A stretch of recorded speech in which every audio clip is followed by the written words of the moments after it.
আপদ আপদ ঝরে গেছে, বিপদ চলে এসছে, দেওয়ালে পিঠ থেকে গেছে, দেওয়ালে পিঠ থেকে চাড়া মেরে মানুষ বেরিয়ে এসছে। এর আগে তৃণমূল কংগ্রেসকে মুসলমানদেরকে ভাবিয়ে দেওয়া হয়েছিল যে মুসলমান তৃণমূলের দল, যে এখন মুসলমানগুলো বুড়ো আঙুল চুষছে আর বলছে কি বিপদ করেছিলাম 15 বছরে, কি ভুল করেছিলাম। আমি হিন্দু ভাইদের কাছেও বলবো, তৃণমূল কংগ্রেসকে মুসলমানরা নিজের ভেবে যে ভুল করেছিল, হিন্দুরা বিজেপিকে নিজের ভেবে সেই ভুলই করছেন, করবেন না।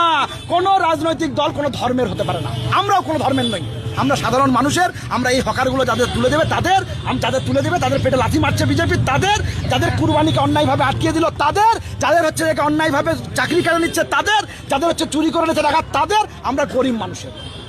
পার্টি অফিসটা ভয়ে বন্ধ করে দেওয়ার চেষ্টা হয়েছিল, পার্টি অফিসটা আমাদের ছিল, তাদের পার্টি এখানকার দামাট বাহিনী, বললাম না ভাইজান, বাস স্ট্যান্ডের ভাইজানদের ভয়ে, বাস স্ট্যান্ডের ভাইজানদের ভয়ে, হাড়িপাড়ার ভাইজানদের ভয়ে, যে যে যে যে ভাইজানদের ভয়ে আপনারা সঠিক খবর দেখাতে পারতেন না, যে ভাইজানদের ভয়ে আপনারা সঠিক খবর দেখাতে পারতেন না, সেই ভাইজানদের ভয়ে মানুষ বেরোতো না। ঠিক ঠিক ঠিক, কে বলছে ছিল না, কে বলছে ছিল না, একমাত্র সিপিএমেরই ছিল, একমাত্র সিপিএমেরই ছিল। চোখে চশমাটা খুলে প্রশ্ন করতে হবে, চোখের চশমা খুলে প্রশ্ন করতে হবে।